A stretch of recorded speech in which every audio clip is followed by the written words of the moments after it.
আচ্ছা, এটা কি করবেন, এই যে ফাইলে যাবেন, অপশন উইথ কাস্টমাইজড, এখানে এই যে কোথাও থেকে কপি করে নিয়ে সে রাইট ক্লিক করে যে পেস্ট, এটা দিলে পেস্ট হয়ে যাবে, দিয়ে ওকে করে দিলে অ্যাড হয়ে যাবে। ঠিক আছে,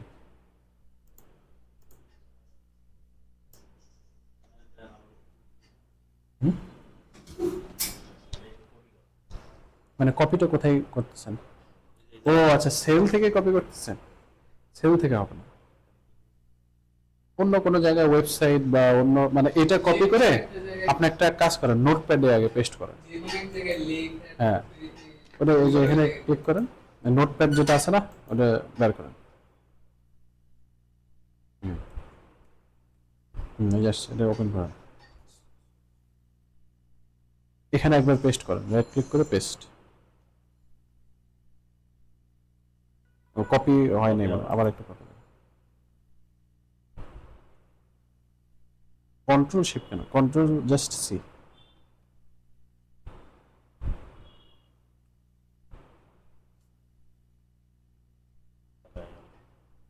উপরে যান, এই যে এটা ধরে উপরে যান, এই যে এই কাউন্ট আছে না, হ্যাঁ, সিলেক্ট করেন, কন্ট্রোল শিফট ডাউন। হ্যাঁ, এবার মাউস দিয়ে করেন, রাইট ক্লিক করে কপি। এবার নোটপ্যাডে যান, এই যে নিচে নিচে এখানে রাইট ক্লিক করে পেস্ট উপরে। হ্যাঁ, এখন এইটা আবার কপি করেন, কপি করে আপনি ইয়াতে ওখানে যা পেস্ট করেন। ঠিক আছে, আচ্ছা দেখেন তাহলে আমরা যে এইচডব্লিউটা দিছি ওইটা একটু এক্সপ্লেন করি আপনারা। ঠিক আছে,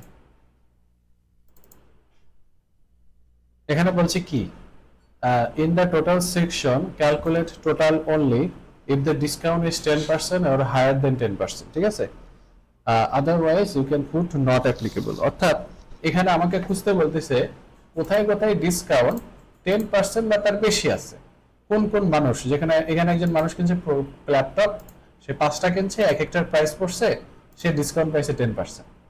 আর ট্যাবলেট কিনছে 8টা কিনছে 500 টাকা ডলার করে, তাহলে সে পাবে 5% ডিসকাউন্ট।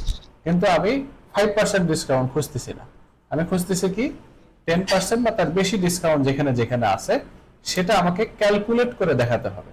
ডিসকাউন্ট কিভাবে ক্যালকুলেট করে সেটা দেখাইছিলাম না প্রথম দিকে মনে হয়, ডিসকাউন্ট কিভাবে ক্যালকুলেট করে, তো ওইভাবে করে আমাকে ডিসকাউন্ট ক্যালকুলেট করতে হবে যখন আমি এখানে 10% বা তার বেশি দিক। তাহলে ডিসকাউন্ট ক্যালকুলেট নরমালি আমরা কিভাবে করবো, আমি যদি জাস্ট নরমালি একটা ফর্মুলা লিখি ক্যালকুলেশনের জন্য, যে টোটাল প্রাইজের থেকে বিয়োগ করব, কি বিয়োগ করব, টোটাল প্রাইজের সাথে গুণ করব 10%, তাই না? 10% না, আমরা সেলটা সিলেক্ট করব, কারণ এখানে তো খালি 10% নাই, এক এক জায়গায় 5% মতো 15%, এই জন্য সেল সিলেক্ট করে হ্যাঁ বুঝিয়ে দেবো। দিয়ে এখানে আমি সবগুলো এখানে ডাউনলোড করলে প্রত্যেকটা ডলার চলে আসলো, কত ডলার, 10% ডিসকাউন্ট পেয়ে $1200 হয়ে গেছে, কত, $1080, $500 হয়ে গেছে $475, এরকম ভাবে প্রত্যেকটা হিসাব করছে। বাট আমি চাচ্ছি প্রত্যেকটা হিসাব করবে না, আমি কি চাচ্ছি যেখানে একমাত্র 10% বা তার বেশি ডিসকাউন্ট আছে, তাহলে সেটার জন্য এখন আমাকে ইফ লজিক অ্যাপ্লাই করতে হবে, তাই না? তাহলে ইফ লজিকের মাধ্যমে আমি খুঁজে বের করতে পারি, কি খুঁজে বের করতে পারি যে কোথায় কোথায় 10% বা তার বেশি আছে। তাহলে আমি লজিকটা বলে দিলাম যে এই সেলটাতে যখন তুমি দেখবা যে গ্রেটার দ্যান ইকুয়াল 10% আছে, তখন তুমি কি করবা, তখন তুমি এই এটার সাথে ওই যে সেম ফর্মুলাটা লিখবো, মাইনাস দিবা কত, এটাই গুণন এটা, এইমাত্র যে ডিসকাউন্টের যে ফর্মুলা লিখলাম সেটা জাস্ট লিখে দিলাম এখানে।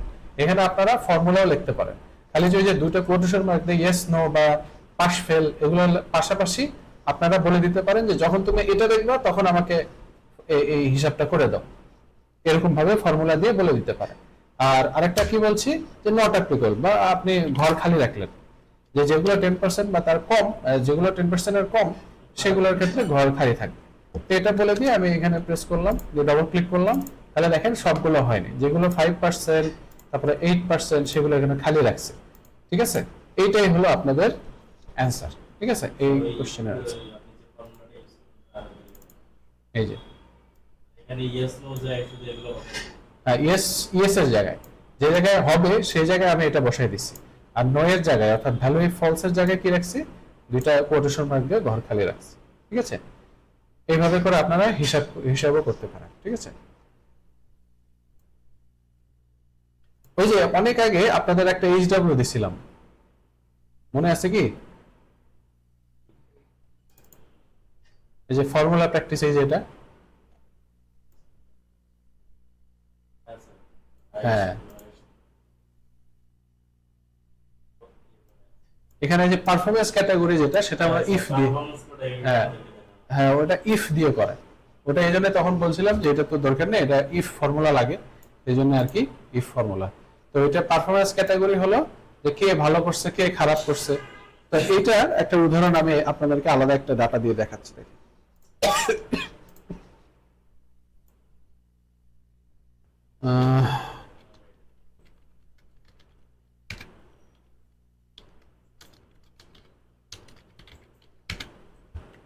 না ওটার সাথে এটা মিলবে না।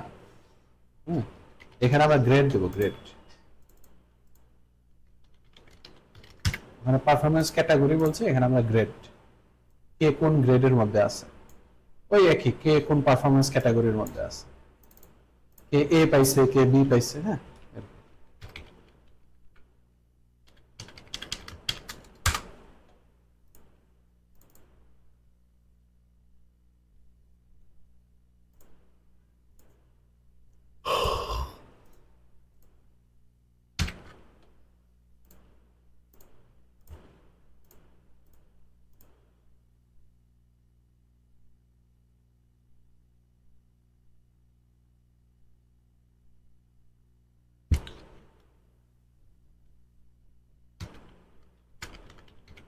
মনে করেন এখানে আমাকে রেঞ্জ আর গ্রেড দেওয়া আছে, যে কোন রেঞ্জে কত, 0 থেকে যদি কেউ 33 পায় তাহলে সে ফেল, 34 থেকে যদি কেউ 40 পায় তাহলে সে সি, 41 থেকে কেউ যদি 50 পায় তাহলে সে সি প্লাস, 51 থেকে 55 বি মাইনাস,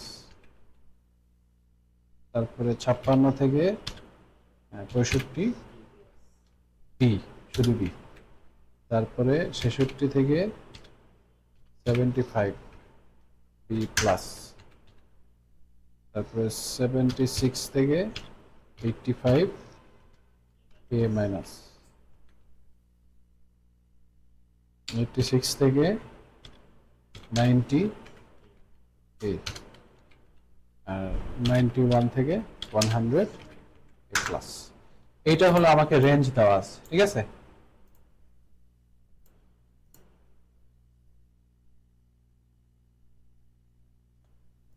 এখন আমাকে গ্রেড দিতে হবে, তাই না? তো গ্রেড দেওয়ার জন্য আমরা আজকে দুইটা ফর্মুলা শিখবো। ইফ ফর্মুলা তো শিখবই, ইফস শিখবো, আর নেস্টেড ইফ, তিনটা একসাথে শিখবো। ইফ তো আমরা জানি কিভাবে। তো নর্মালি আমি যদি এখানে ইফ ফর্মুলা করতে চাই তাহলে আমাকে কি বলতে হবে, যে উপর থেকে শুরু করতে হবে, বড়টা থেকে শুরু করতে হবে। যদি কেউ 91 এর বেশি পায় তাহলে তুমি এ প্লাস গ্রেড দিয়ে দাও। তারপর আবার বলতে হবে যদি 86 বেশি পায় তাহলে এ দিয়ে দাও। এরকম যে ইকুয়াল টু ইফ এই সেলটা যখন গ্রেটার দেন কত হবে, গ্রেটার দেন দিলে 90 দিতে হবে, আর গ্রেটার দেন ইকুয়াল যদি দেন তাহলে 91 দিতে পারেন। ঠিক আছে, সো আমি শুধু গ্রেটার দেন 90 দিলাম, তাহলে সে কি পাবে, ভ্যালু অফ ট্রুথে কি হবে, এ প্লাস, সেটা ডবল কোটেশন মার্কের মধ্যে রাখতে হবে। ঠিক আছে, দিয়ে কমা দিয়ে আমি কি করতে পারবো, আরেকটা গ্রেড লিখে দিতে পারবো, যে যদি এ প্লাস না পায় তাহলে তুমি কি লিখে দিবা, তাহলে বাকি সবার জন্য একই গ্রেড হয়ে গেল। একজন খালি এ প্লাস পাবে, বাকি সবাই মনে করেন সেম গ্রেড হয়ে যাবে, বি বা কিছু যেটা দিব আর কি, ভ্যালু ইফ ফলসে যেটা দিব বাকি সবাই সেম গ্রেড পাবে। তো সেটা না দিয়ে আমি এখানে কি করব, আবার ইফ স্টার্ট করব, ভ্যালু ইফ ফলসে কিছু না লিখে ওখানে আবার কি করব, ইফ ফর্মুলা আবার স্টার্ট করব, দিয়ে আবার লজিক দিব। এবার লজিক দিব এ এর জন্য, যে যদি গ্রেটার দেন কত হয় 85 তাহলে কি হবে, তাহলে সে পাবে হলো এ। এইভাবে করে এখন একটার পর একটা আমাকে দিতে হবে, সবই দিতে হবে। আবার ইফ দিব, আবার এই সেলটা দিব, দিয়ে বলবো গ্রেটার দেন কত 85 ছিল, এটা 75, 75 দিলে কত পাবে?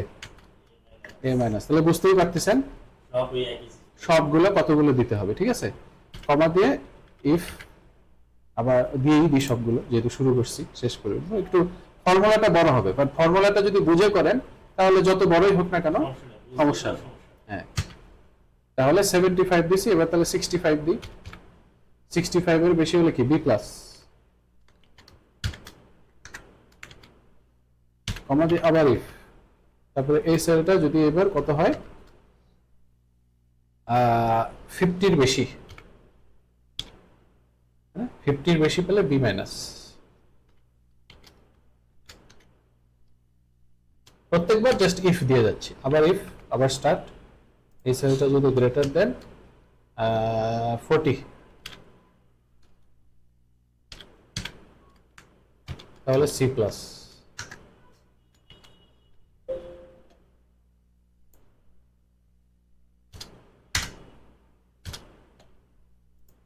তারপরে কমা দিয়ে আবার ইফ, এই সেলটা যদি গ্রেটার দেন কত এবার 33,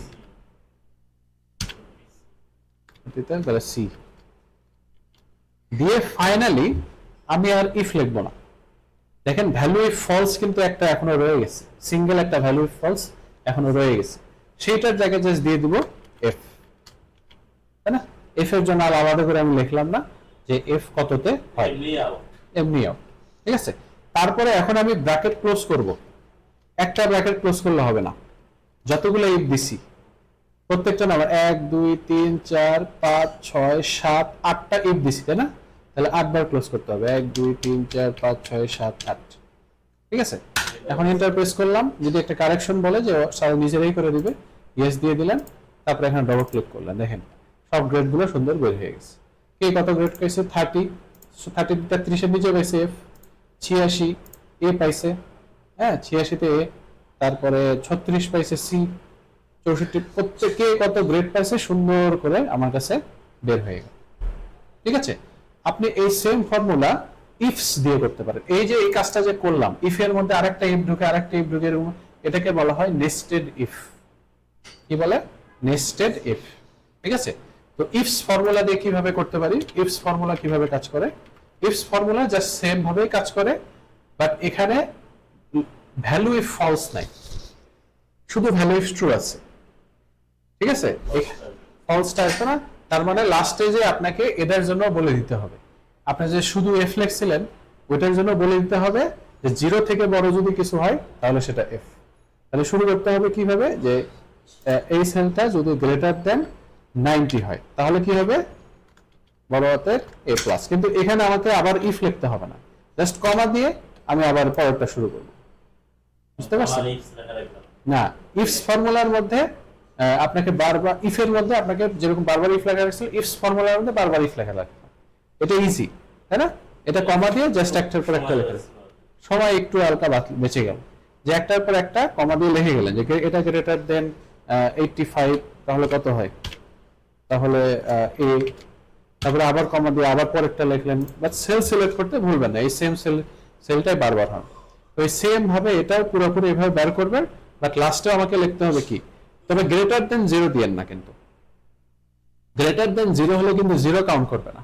আমরা কি বলবো? গ্রেটার দেন ইকুয়াল 0, লাস্টেরটা হবে গ্রেটার দেন ইকুয়াল 0। তাহলে 0 যখন কেউ যদি পায় তাহলে তাকেও ফেল ধরতে হবে না, তো তাকেও ফেল ধরবে। কিন্তু 0 যদি আপনি দেন, যদি আপনি গ্রেটার দেন 0 লেখেন, তখন যদি এখানে কোথাও 0 থাকতো তাহলে ইরর দেখাতো যে 0 তো কি আপনি তো কিছু মেনশন করেন নাই, ঠিক আছে? তো এইভাবে করে আমরা ইফস ফর্মুলা এবং ইফ ফর্মুলা অ্যাড করি। যেরকম গত ক্লাসে আমরা একটা ইয়ে শিখছিলাম কি, ব্রাজিল ইফসে, হ্যাঁ ইফসে আপনি ব্র্যাকেট একটা শুরু করবেন, একটাই লাস্টে শেষ। ইফসে আপনাকে বারবার ব্র্যাকেট দিতে হবে না।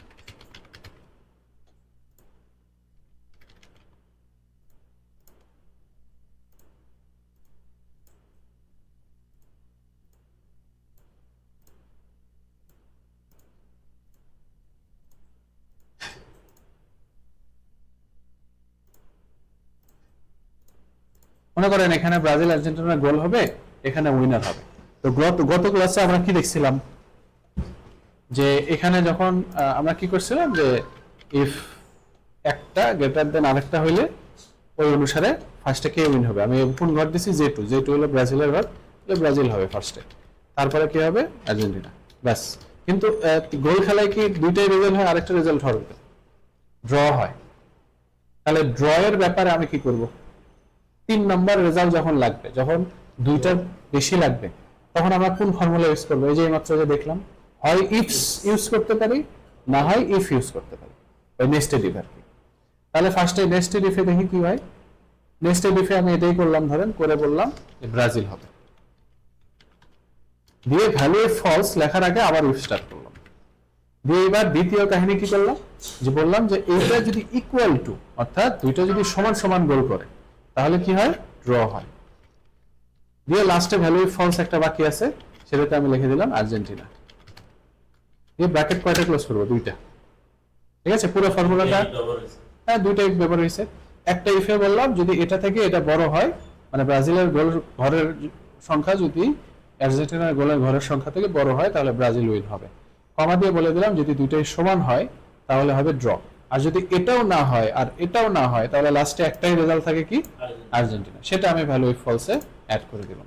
ঠিক আছে, তাহলে এখন যখন আপনি দেখবেন 4 আর এখানে ধরেন 5 লিখলেন, তাহলে আর্জেন্টিনা উইন হয়েছে। আবার এখানে যখন কমাই দেন, তাহলে ব্রাজিল উইন হয়েছে। আর যদি দুটো সমান দেন, তাহলে হবে ড্র। ঠিক আছে, তাহলে এইভাবে করে আমি দুইটার বেশি যদি রেজাল্ট আনতে চাই, তাহলে আমাকে ইফস অথবা নেস্টেড ইফ ব্যবহার করতে হবে। ইফসে কি হবে, এটা গ্রেটার দেন, যদি এটা হয় তাহলে কি হবে, ব্রাজিল। এই কমা দিয়ে আবার লিখবো, যদি এইটা ইকুয়াল টু এটা হয় তাহলে কি হবে, ড্র। কিন্তু এবার কি আমি আর আর্জেন্টিনা খালি লিখে দিতে পারবো না, এবার আমাকে আর্জেন্টিনা কখন উইন হবে সেটা বলতে হবে, যে এইটা যদি গ্রেটার দেন আবার এইটা হয়, তাহলে হবে কি আর্জেন্টিনা। ঠিক আছে, দিয়ে ব্র্যাকেট ক্লোজ সেন্টার, তাহলে হবে। এবার এই ভ্যালু ফলসের মতো জাস্ট একবার লিখে দিলে হবে না, আমাকে ওইটার জন্য বলে দিতে হবে যে কখন আর্জেন্টিনা হবে। ঠিক আছে, তাহলে ইফস আর ইফ এর ব্যাপারটা তারা বুঝছেন। এবার আমরা একটু এন্ড এবং অরের দিকে আসি।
আচ্ছা, ডিসকাউন্টের উল্টা কি,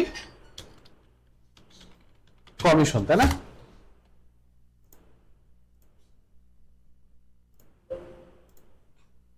মনে করেন এই যে সেলস পারসন গুলো, তারা বিভিন্ন প্রোডাক্ট নিয়ে বিভিন্ন রিজনে সেল করছে, তো আমি এদেরকে কমিশন দিব, বাট আমাকে বলে দেওয়া হলো একটা নির্দিষ্ট ক্রাইটেরিয়া অনুসারে কমিশন দিতে হবে।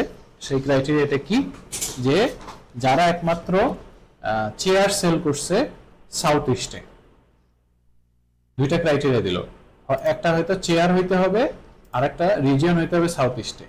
তো চেয়ার সাউথ ইস্টে যারা যারা সেল করছে, যে সেলস পারসন, তাদেরকেই শুধু আমি 10% কমিশন দিব। বুঝতে পারছেন? মানে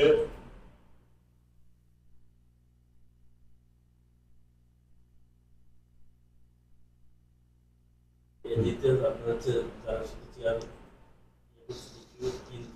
করছে তাদেরকে কিন্তু 10% চেয়ার সাউথ ইস্ট হইতে হবে, মানে চেয়ার শুধু চেয়ার তো নর্থ ইস্টেও বেচছে, আবার এখানে যদি নিচে যান চেয়ার নর্থ ওয়েস্টেও বেচছে, বাট আমি শুধু খুঁজতে যাচ্ছি চেয়ার সাউথ ইস্টে কারা কারা বেচছে, তাদেরকে শুধু আমি কমিশন দেব।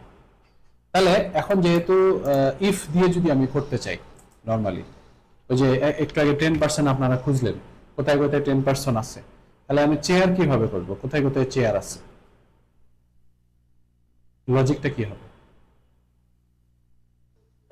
হ্যাঁ, ওখানে যেরকম যে সংখ্যার বলছেন যে 10% বা বেশি, গ্রেটার দেন লেস দেন বলে দিচ্ছেন, কিন্তু টেক্সটের ক্ষেত্রে কি গ্রেটার দেন লেটার দেন বলা যায়? টেক্সটের ক্ষেত্রে কি বলা যায়?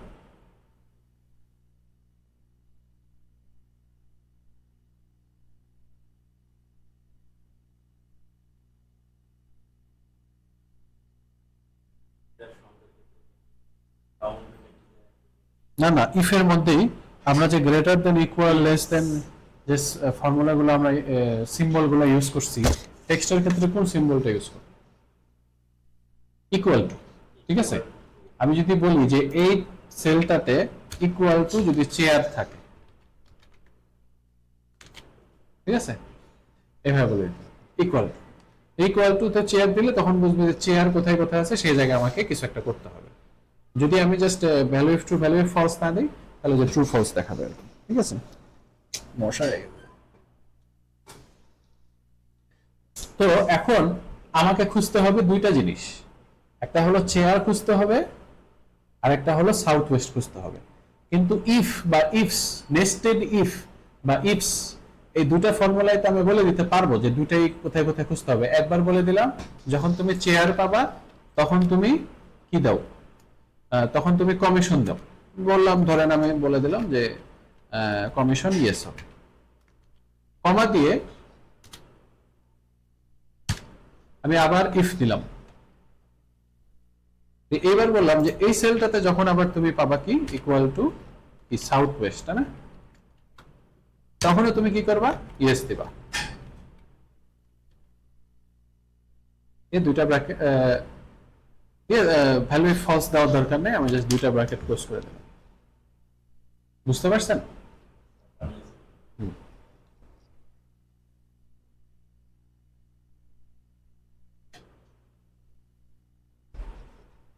কিন্তু এটাতে একটা সমস্যা আছে,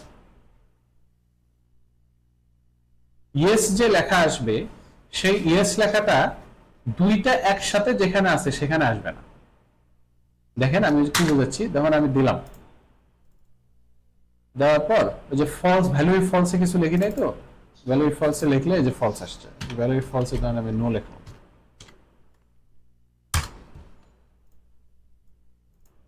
তাহলে ইয়েস কোথায় কোথায় আসছে, এখানে ইয়েস আসছে, এখানে চেয়ার আছে, কিন্তু এখানে কি সাউথ ওয়েস্ট আছে? তার মানে ও হয় চেয়ার দেখছে না হয় সাউথ ওয়েস্ট দেখছে, দুইটার একটা যেখানেই পাইছে সেখানে ইয়েস দিয়ে দিছে, কিন্তু এটা তো আমার রেজাল্ট না, এটা আমি চাই নাই। হ্যাঁ, আমি চাইছি যে দুইটা একসাথে যেখানে আছে, যে চেয়ার আর সাউথ ওয়েস্ট দুইটা পাশাপাশি যেখানে আছে সেখানে শুধু ইয়েস দিতে হবে। তাহলে এই ফর্মুলা কাজ করতেছে না, ইফস ফর্মুলাও কাজ করবে না। তাহলে তখন আমাকে কি করতে হবে, এন্ড ফর্মুলা ইউজ করতে হবে। হ্যাঁ, এন্ড ফর্মুলা আমাকে দুইটা একসাথে ট্রু করতে হবে। এন্ড ফর্মুলায় ধরেন আমি তিনটা দিয়ে দিলাম, হ্যাঁ এন্ড ফর্মুলা দিয়ে দেখাই। এন্ড দিয়ে ফার্স্টে বললাম যে এই জায়গায় যখন তুমি ইকুয়াল টু চেয়ার দেখবা, দিয়ে কমা দিয়ে আবার বললাম যে এই জায়গায় যখন তুমি সাউথ ওয়েস্ট দেখবা, দিয়ে আমি ব্র্যাকেট ক্লোজ করে দিলাম। এখানে value if false value if true লেখা যায় না, জাস্ট ট্রু ফলস রেজাল্ট দেয়। এন্ড ফর্মুলা আমাকে ট্রু ফলস রেজাল্ট দেয়। এন্ড ফর্মুলা কখনো সিঙ্গেল ইউজ হয় না, এটা আমরা দেখবো যে কিভাবে এটাকে আমরা ইফ এর মধ্যে ঢুকাই ইউজ করব।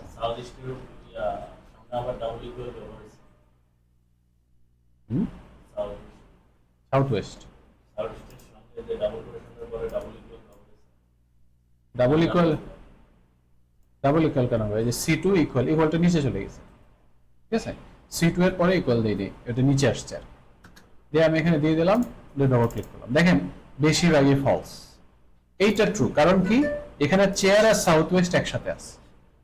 তা আমি তো এটাই চাচ্ছি, আমার রেজাল্ট এটাই দরকার। তো এখন ট্রু ফলস এর জায়গায় যদি আপনি একটা রেজাল্ট চান, মনে করেন আমি তাকে 10% কমিশনে এই টোটাল কস্টটা কত কমিশনে মানে কত বাড়ে সেটা দেখতে চাচ্ছি, তাহলে এখানে কি করব, তাহলে এই এন্ডটাকে আমরা ইফ এর মধ্যে ঢুকাই দেব, মানে এন্ড এর আগে আমরা কি স্টার্ট করব, ইফ। তাহলে যে এন্ড এর মধ্যে ইফ এর মধ্যে এন্ড ঢুকে গেল, অর্থাৎ এই যে লজিক্যাল টেস্টের যে অংশটা সেটা আমরা এন্ড দিয়ে বুঝালাম যে দুইটা হইতে হবে, চেয়ার হইতে হবে, সাউথ ইস্ট হইতে হবে। তারপর কমা দিয়ে মনে করেন এখন একটা ফর্মুলা লিখি যে এইটা প্লাস, এবার আর মাইনাস হবে না, কমিশনে কি বাড়ে, ডিসকাউন্টে কমে, তাহলে ব্র্যাকেট এটার সাথে গুণ দিব কত, 10%, সবারই 10%, সো এখানে 10% আমি লিখে দিলাম, ব্র্যাকেট ক্লোজ।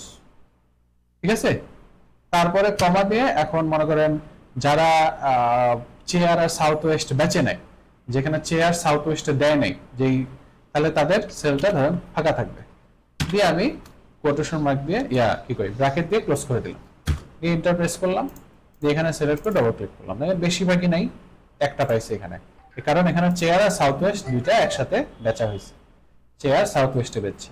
তাহলে এখানে 4773, 10% কমিশনে কত হয়, $5250। তাহলে এইভাবে করে সে একমাত্র ওই যেই চেয়ার সাউথ ওয়েস্টে যেখানে যেখানে আছে সেগুলোই খুঁজে খুঁজে বের করছে এবং সেই অনুসারে দিছে। ঠিক আছে, তাহলে আমি আপনাদেরকে একটা এই ডাটাটা দেই, দিয়ে আমি একটা ক্রাইটেরিয়া বলতেছি, সেই অনুসারে আপনারা একবার বের করেন।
দেন ফাইলটা দিছি, হ্যাঁ, এখানে আপনারা কি বের করবেন, ডিনার, তিনটা জিনিস থাকবে, ডিনার টেবিল, নর্থ ওয়েস্টে, হোম স্পেস কাস্টমারের কাছে, তিনটা জিনিস, যেখানে যেখানে dinner table, north west, home space কাস্টমারের কাছে বিক্রি হয়েছে, তাদেরকে আমি একমাত্র কমিশন দেবো, কমিশনটা হিসাব করে দেখাবেন, আর বাকিদের ক্ষেত্রে কমিশন হবে না, সো ঘর খারিও লাগতে পারে, নো লিখে রাখতে পারেন।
পারতেছে না?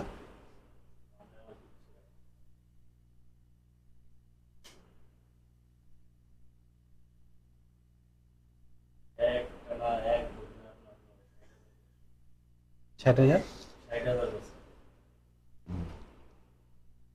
চিল্লা চিল্লিতে মাথা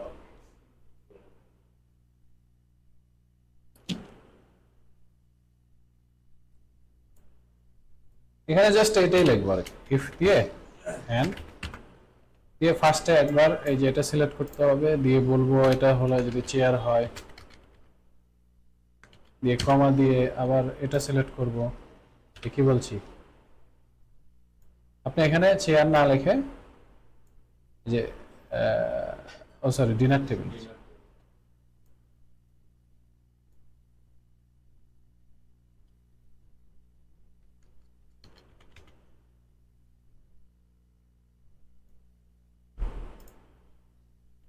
এখানে কি নর্থ ওয়েস্ট, এই কমা দিয়ে আবার আরেকটা লিখবেন, একই সেম জিনিস,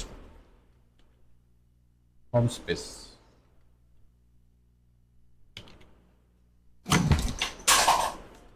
পুরো সমস্যা।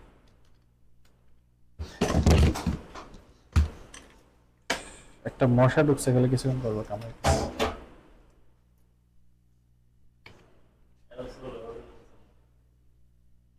হ্যাঁ অ্যারোসল অফিসে তো নাই। তিনটা দিলাম, দিয়ে কমা দিয়ে বললাম যে ইয়েস, বা ওই যে হিসাব করে দিতে পারেন, তবে ইয়েস আর নোই দিলাম আমি, ব্র্যাকেট ক্লোজ। ঠিক আছে, তিনটা ক্রাইটেরিয়া বললাম।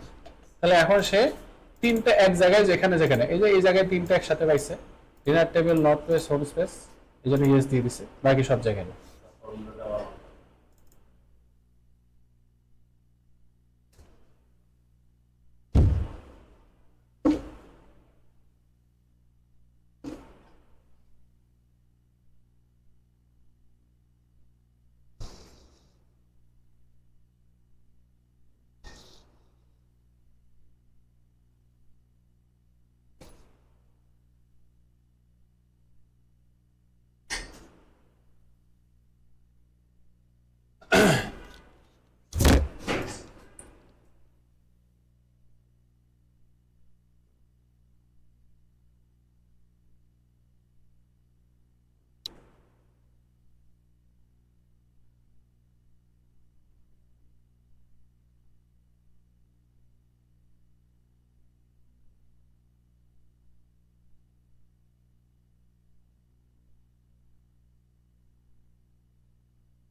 কোন অক্ষরে?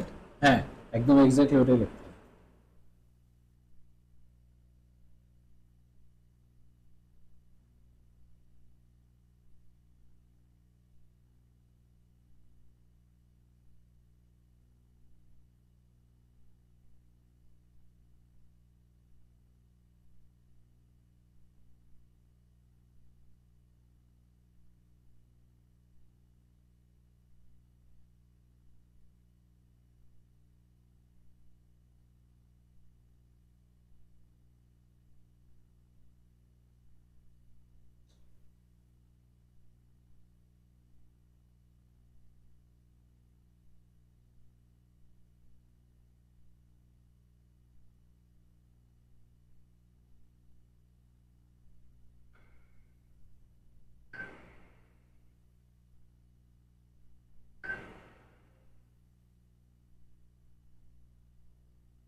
হুম, The formula is missing and calculating. Bracket ট্যাকেট ঠিক আছে নাকি দেখি, কিছু একটা ভুল হয়েছে মনে হয়।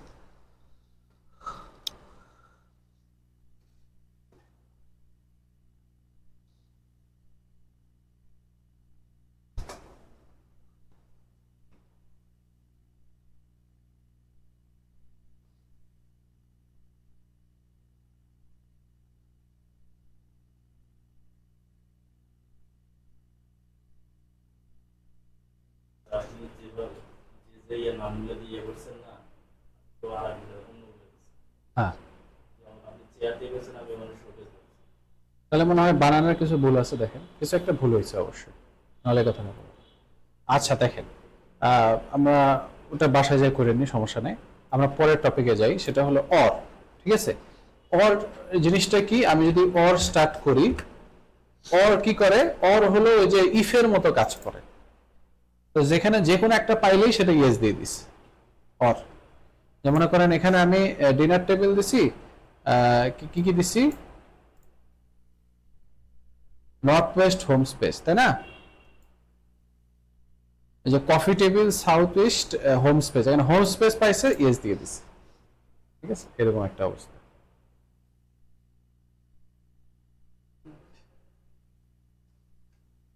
তো অরের কাহিনী হলো যে অর যে কোনো একটা পাইলে আপনি যতই লজিক দেন না কেন, সেটার মধ্যে যে কোনো একটা পাইলেই সেটা ইয়া করে দেয়। ঠিক আছে, আচ্ছা ঠিক আছে। আজকে আমরা নতুন একটা টপিক ধরতে এসেছিলাম, সেটা হলো লুকআপ। লজিক্যাল ফাংশন আপনাদের শেষ, লজিক্যাল ফাংশন এই পর্যন্তই। আমরা লুকআপ ফাংশন দেখতে চাইছিলাম, বাট সেটা নেক্সট ক্লাসে দেখবো।